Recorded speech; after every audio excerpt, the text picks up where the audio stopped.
naj pokažem, kako pripravim presno majonezo. Uporabna je kot dip, dobra za francoske solate, odlična tudi za dressing. Pa poglejmo, kaj potrebujemo. 300 g indijskih oreščkov, 2,5 decilitra vode, 2 žlici sojine omake in sok polovice limone. Vse sestavine zmešamo do gladkega v blenderju.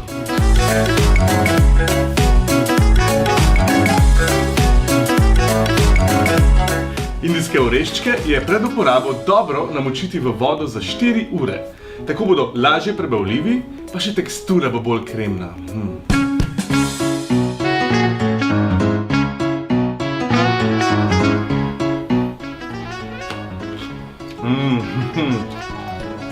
To je res tako zelo dobro. Razvajajte se z dobro hrano, lepo se imejte, pa dober tek.